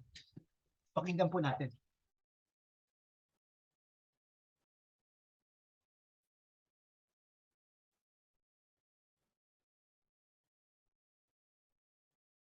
His Excellency David Hurley, Governor General of Australia, and First Lady Linda Hurley, Their Excellencies, Special Envoys, and Heads of Delegations, His Excellency, Most Reverend Charles John Brown, and the esteemed members of the Diplomatic Corps, Vice President Sara Duterte,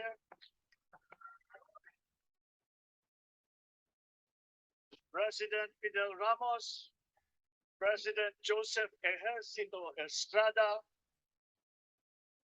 President Gloria Macapagal Arroyo,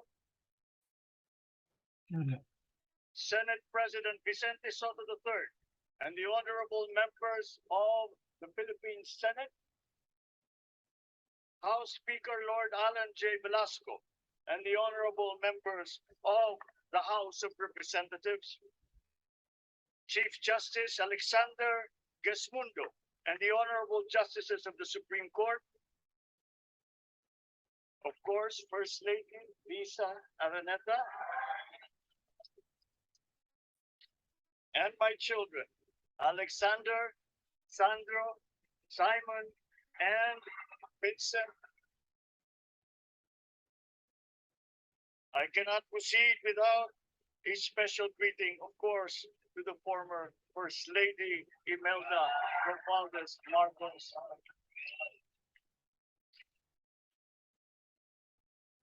Other distinguished guests, ladies and gentlemen, my friends, ang aking minamahal na mga kababayan, magandang tanghali po sa inyong lahat. This is a historic moment for us all. I feel it deep within me. You, the people, have spoken, and it is resounding. When my call for unity started to resonate with you, it did so because it echoed your yearnings, mirrored your sentiments, and expressed your hopes for family, for country, and for a better future. That is why it reverberated and amplified as it did to deliver the biggest electoral mandate in the history of Philippine democracy.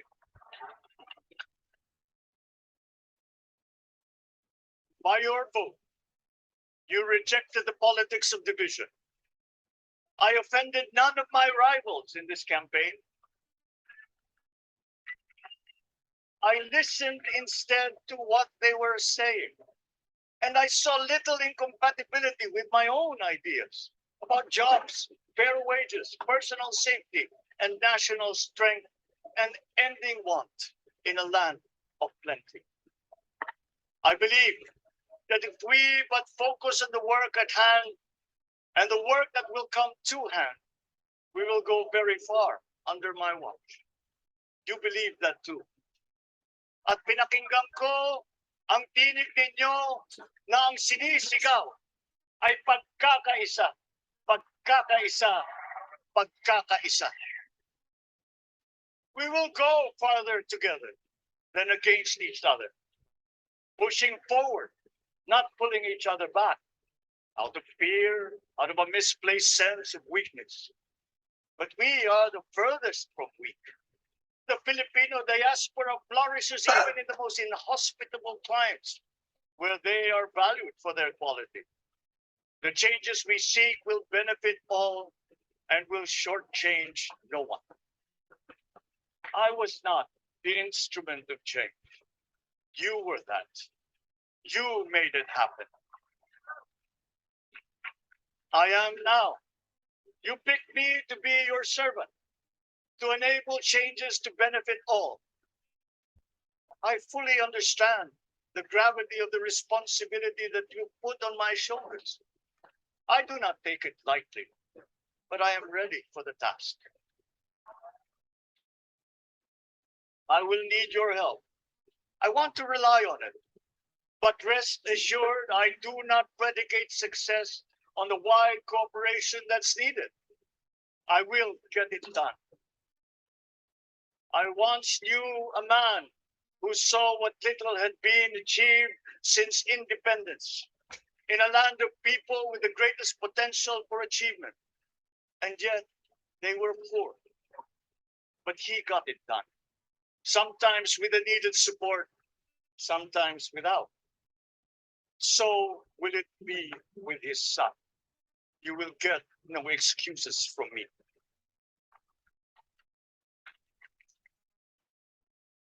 I am here not to talk about the past. I am here to tell you about our future. A future of sufficiency, even plenty, of readily available ways and means to get done what needs doing by you, by me. We do not look back, but ahead. Up the road that we must take to a place better than the one we lost in the pandemic. Gains made and lost, opportunities missed, well-laid plans superseded by the pandemic. Indeed, ours was the fastest growing economy in ASEAN by ways now outdated. We shall be again by a radical change in the way the world must now work to recover what we have lost in that fire and move on from there. We face prospects of the spread of the war abroad, of which we are totally blameless. We seek friendship with all. But our countries like ours will bear the brunt of it. And if the great powers draw the wrong lessons from the ongoing tragedy in Ukraine, the same dark prospect of conflict will spread to our part of the world. Yet, there is more out there. Like going forward by new ways of doing that the pandemic forces to adopt.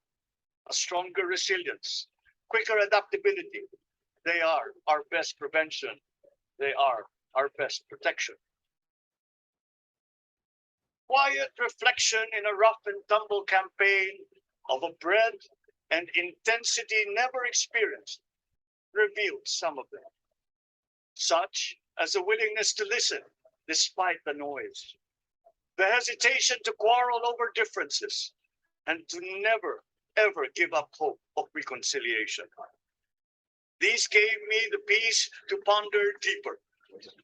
There are hints of a road not taken that could get us out of here quicker to something better, something less fragile.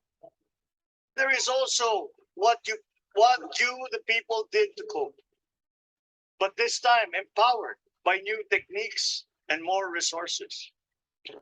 You got by, getting some of what you needed with a massive government help. And for this, I thank my predecessor for the courage of his hard decisions. But there is a way to put more means and choices in your hands. I trust the Philippines. Imagine how much more you'd achieve if government backstops instead of dictating your decisions. Always there to pick you up when you fall, giving what you need to get past a problem. Imagine if it invested in your self-empowerment to bring it closer to taking on whatever challenges come. Imagine a country that, in almost every sense, is you. Now imagine what you and government can achieve together. We did it in the pandemic. We will do it again. But again, I will not predicate my promise to you on your cooperation. You have your own lives to live, your work to do, and there too I will help. Government will get as much done alone without requiring more from you. That is what government and public officials are for. No excuses, just deliver. It was like that once upon a time.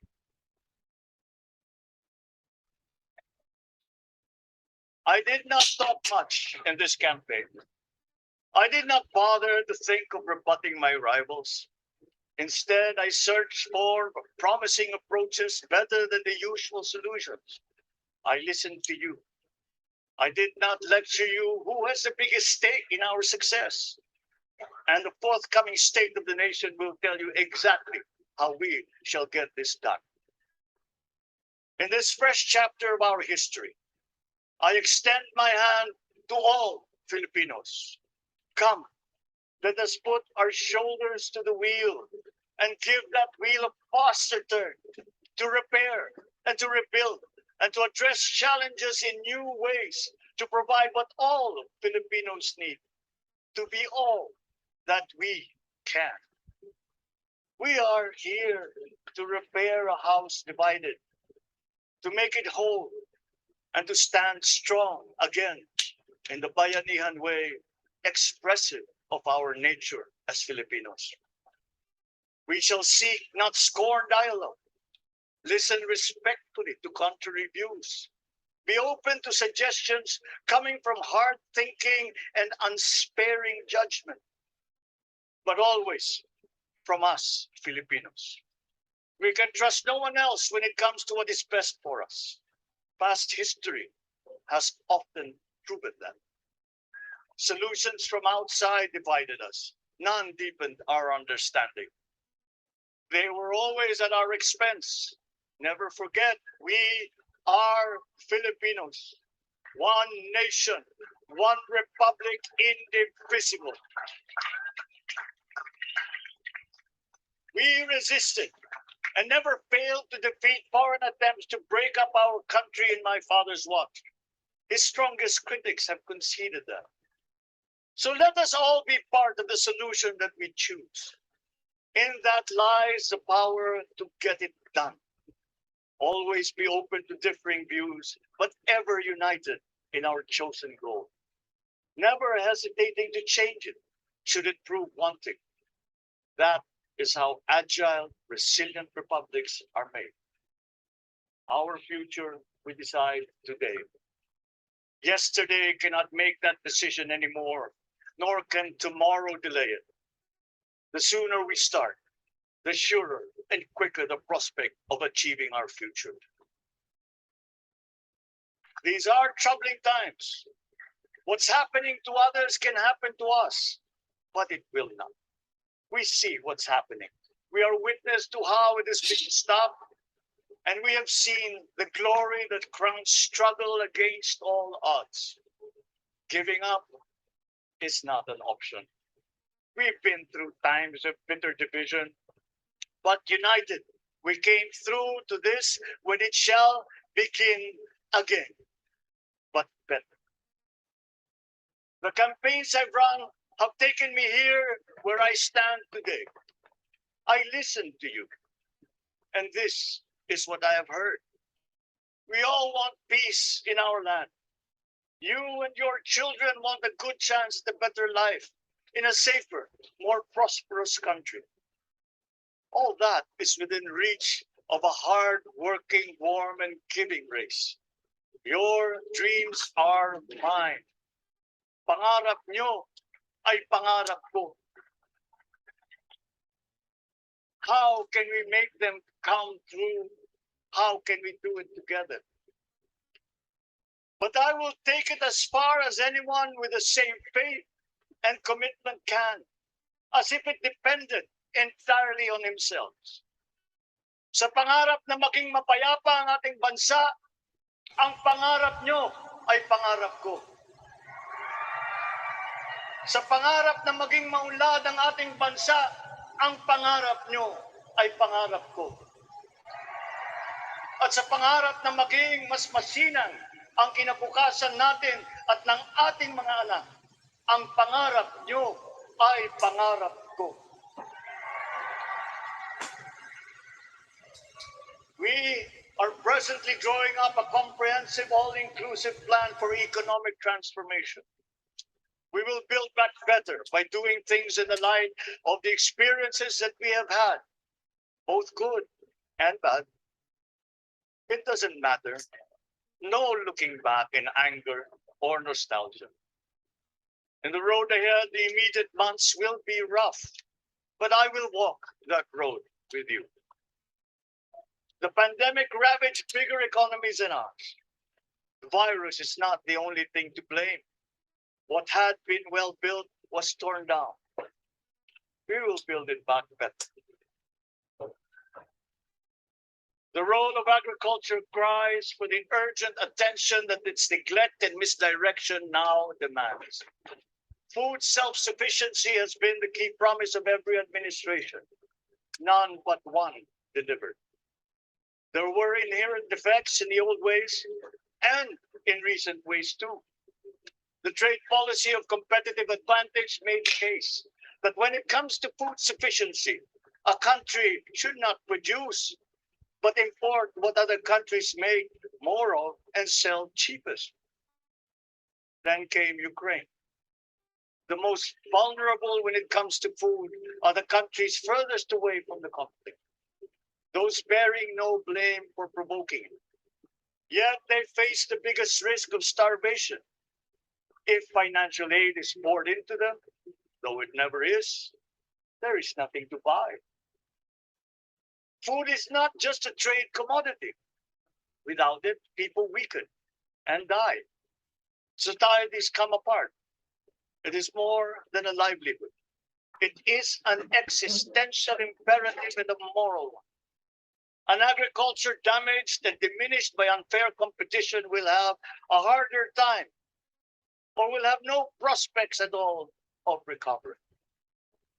Food sufficiency must get the preferential treatment the richest free trade countries always gave their agricultural sectors. Their policy boils down to don't do as we do, do what we tell you to. I am giving that policy the most serious thought if it doesn't change or make more allowances for emergencies with long-term effects. There is a parallel problem in our energy supply. Sufficient fossil fuel-free technology for whole economies has yet to be invented. And it is not seriously tried by rich countries. Again, Consider the response of the richest countries to the war in Ukraine. But surely, a free world awash with oil can assure supplies. Or we will find a way. We are not far from oil and gas reserves that have already been developed. What we teach in our schools, the materials used must be rethought. I am not talking about history. I'm talking about the basics, the sciences, sharpening theoretical aptitude and imparting vocational skills, such as in the German example, alongside the national language with equal emphasis and facility in a global language, which we had and lost. Let us give OFWs all the advantages we can for them to survive and to thrive. Our teachers from elementary up are heroes fighting ignorance with poor paper weapons. We are condemning the future of our race to menial occupations abroad. Then they are exploited by traffickers. Once we had an education system that prepared coming generations for more and better jobs. There is hope for a comeback. Vice President and soon-to-be Secretary of Education, Sara Duterte Carpio, will fit that mission to a T. We won't be caught unprepared, under-equipped, and understaffed to fight the next pandemic. To start with, we never got over the pandemic of poor, if any, free public health. The last major upgrade of a public health system, exemplified by the resources poured into PGH, predates the current shambles by 3 generations. Our nurses are the best in the world. They acquitted themselves with the highest distinction abroad, having suffered even the highest casualties. With the same exemplary dedication at home, they just got by. They are out there because we cannot pay them for the same risk and workload that we have back here. There will be changes starting tomorrow. I am confident because I have an omelette in my cabinet. There were shortcomings in the COVID response. We will fix them out in the open. No more secrets in public health. Remember, I speak from experience. I was among the first to get COVID. It was not a walk in the park.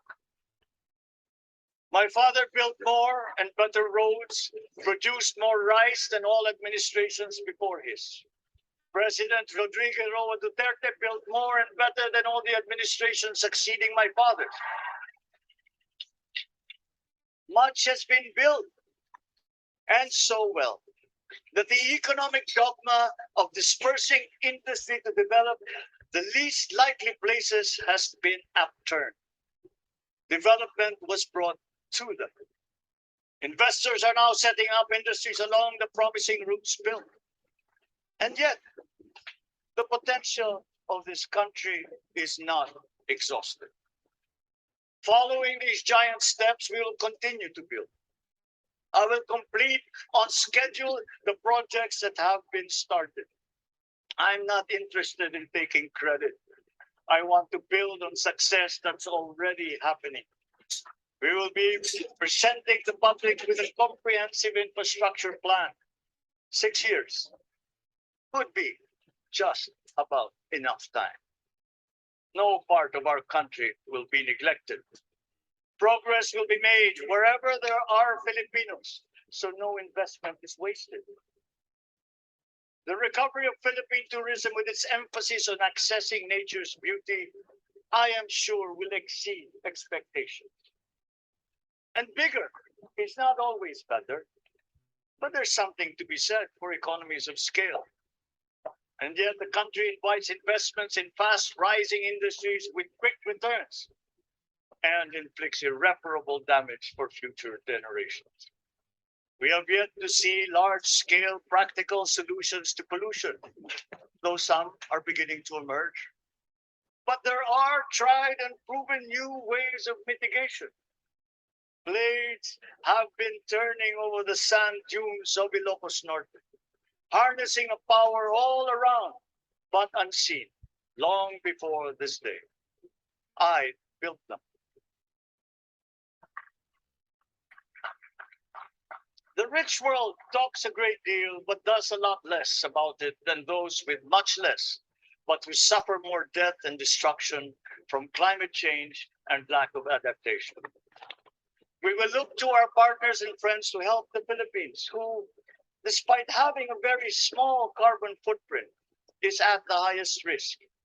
First, spare victims, then help them recover, and move on to lessen the harmful impact of climate change.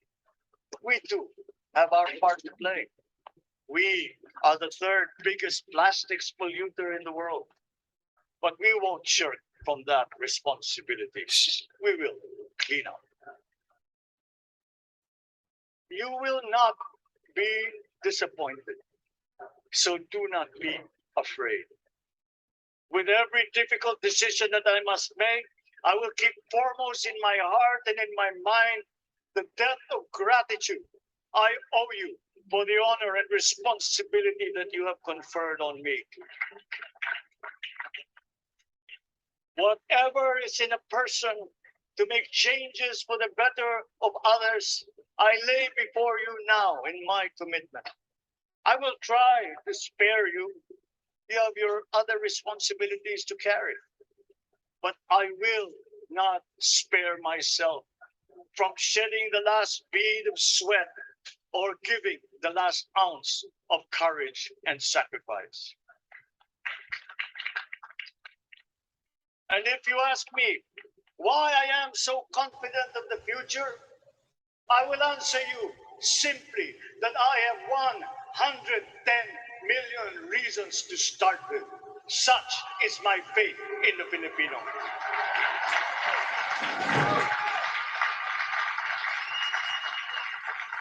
Believe, have hope. The sun also rises like it did today and as it will tomorrow. And as surely as that, we will achieve the country all Filipinos deserve. God bless the Philippines. God bless our work. Maraming salamat po sa inyong lahat. Mabuhay ang Pilipinas. Magandang tanghali po.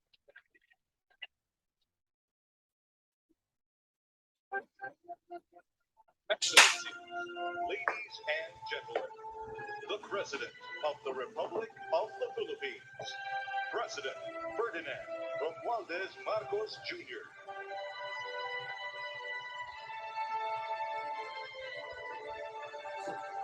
We will now have a photo opportunity with President Ferdinand Romualdez Marcos Jr.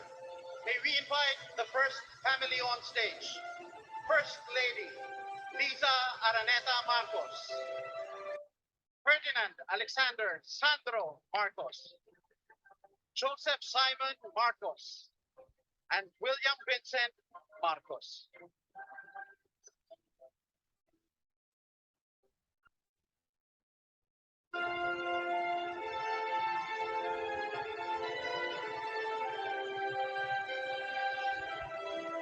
May we now request Vice President Sara Duterte to join the first family.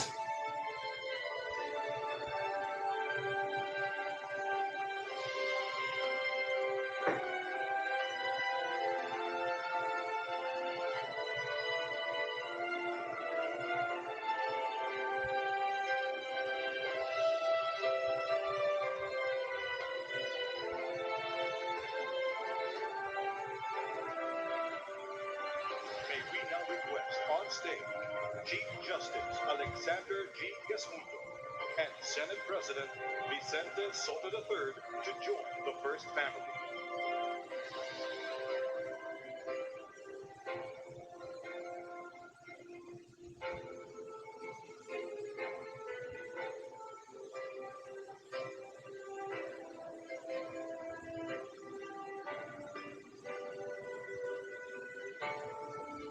Ayan, okay na siguro tayo.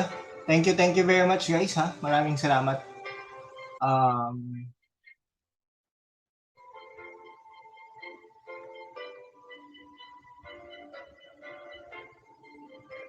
And na po natin. Thank you guys. Bye-bye.